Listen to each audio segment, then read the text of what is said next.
হয়, পঞ্চায়ত নিৰ্বাচন ইতিমধ্যে নিৰ্বাচনী প্ৰচাৰ আৰম্ভ হৈ গৈছে আৰু আজি আমি আমাৰ ভবানীপুৰ সৰভোগ বিধানসভা সমষ্টিৰ অন্তৰ্গত ভবানীপুৰ সৰুপেটা জিলা পৰিষদৰ অন্তৰ্গত গলীয়া পঞ্চায়তত আমি এখন ভাৰতীয় জনতা পাৰ্টি অসম গণ পৰিষদ দলৰ কাৰ্যকৰ্তা কৰ্মকৰ্তাসকলৰ যৌথ নিৰ্বাচনী সভা আমি ইয়াত অনুষ্ঠিত কৰিলোঁ। আমাৰ ভাৰতীয় জনতা পাৰ্টিৰ ভবানীপুৰ মণ্ডলৰ সভাপতি ডাঙৰীয়া সভাপতিত্বত ইতিমধ্যে ভবানীপুৰ সমষ্টিৰ প্ৰাক্তন বিধায়ক ডক্টৰ মনোৰঞ্জন দাস ডাঙৰীয়া উপস্থিত থাকিল।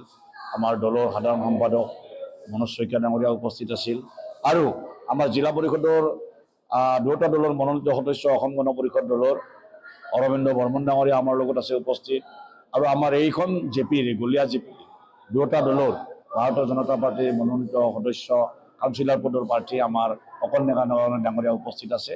খুব সুন্দৰ আলোচনা আৰু আমি এই জিলা পৰিষদটোত আমি এটা সিদ্ধান্ত লৈছোঁ। ইতিমধ্যে ৰাইজে এই বাৰ্তাটো প্ৰেৰণ কৰিছে, আপোনালোকে এই কথাটো গম পাইছে যে প্ৰতিদ্বন্দ্বী নাই, কিন্তু আমাৰ মুখ্যমন্ত্ৰী ডাঙৰীয়া এটা সপোন এইবাৰ পঞ্চায়ত নিৰ্বাচনত, কাৰণ পঞ্চায়তী ৰাজ ব্যৱস্থাৰ যিখন আইন এই আইনখন সংশোধন কৰিছে আৰু আইনখন সংশোধন কৰি এইবাৰ পঞ্চায়তৰ নিৰ্বাচনত যাতে দুৰ্নীতিমুক্ত পঞ্চায়ত আমি গঠন কৰিব পাৰোঁ।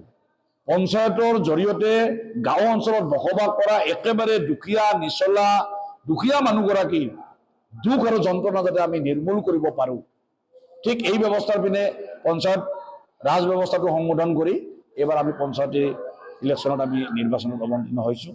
গতিকে সেইকাৰণে আমাৰ এটাই ইচ্ছা, যিসকল প্ৰতিনিধি নিৰ্বাচিত হ'ব আৰু এইসকল প্ৰতিনিধিৰ জৰিয়তে আমি সমাজৰ পৰা একেবাৰে শেষৰজন দুখীয়াৰ দুখ আমি নিৰ্মূল কৰিব পাৰিম আৰু সেইটোৱে আমাৰ মিত্ৰজোঁটৰ চৰকাৰৰ লক্ষ্য, আমাৰ মুখ্যমন্ত্ৰী ডাঙৰীয়াৰ সপোন আৰু সেই সপোন বাস্তৱায়িত হ'বলৈ গৈ আছে। ৰাইজৰ যথেষ্ট উৎসাহ উদ্দীপনা আছে, কাৰ্যকৰ্তা কৰ্মকৰ্তাসকলৰ যথেষ্ট উৎসাহ উদ্দীপনা আছে আৰু আমাৰ কেণ্ডিডেট আপোনালোকে দেখিছে শক্তিশালী কেণ্ডিডেট আমাৰ মিত্ৰজোঁটৰ প্ৰাৰ্থী অৰবিন্দ বৰ্মন বহু দীৰ্ঘদিন ধৰি অসম গণ পৰিষদ দলৰ নেতৃত্ব দি আছে। সমাজখনৰ লগত এটা সুসম্পৰ্ক আছে, সকলো দল সংগঠনৰ লগত এটা সুসম্পৰ্ক আছে।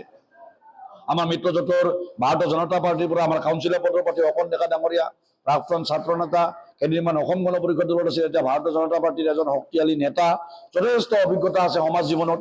গতিকে এওঁলোকক লৈ আমি আশাবাদী যে এওঁলোকৰ নেতৃত্বত সমাজখনে সমাজৰ দুখীয়া শ্ৰেণীয়ে নিষ্পেষিত শোষিত বঞ্চিতসকলে এটা ন্যায় পাবলৈ সক্ষম হ'ব আৰু সেইটোৱে এইবাৰ পঞ্চায়তৰ নিৰ্বাচনৰ মূল বতৰা। এই বতৰালৈ আমি ৰাইজৰ মাজলৈ যাম।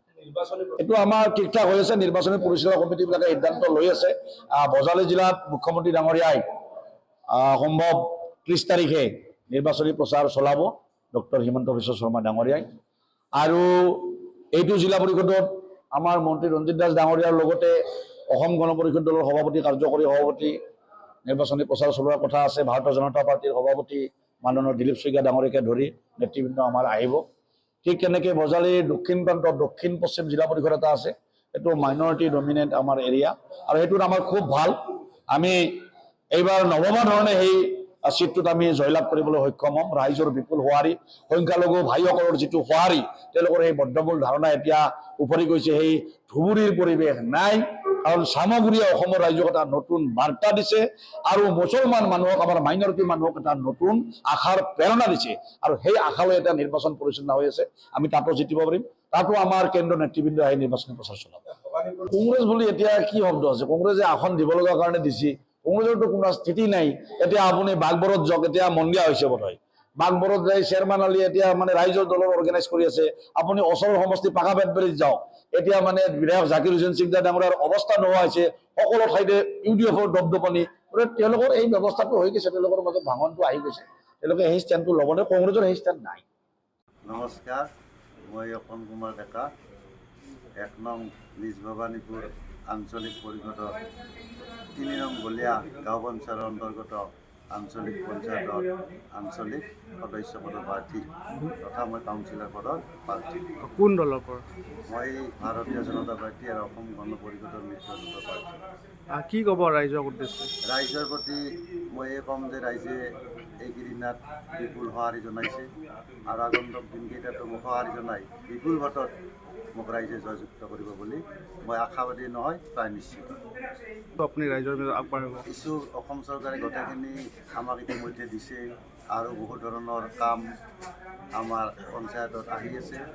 এই পঞ্চায়ত সমিতিখন গঠন হোৱাৰ পিছত পুনৰ আমাৰ কামবিলাক চলিব। অসম চৰকাৰৰ মুখ্যমন্ত্ৰী তথা চৰকাৰখনে আমাৰ গাঁও অঞ্চলত সকলো ধৰণৰ সমস্যা সমাধান ইতিমধ্যে কৰি দিছে।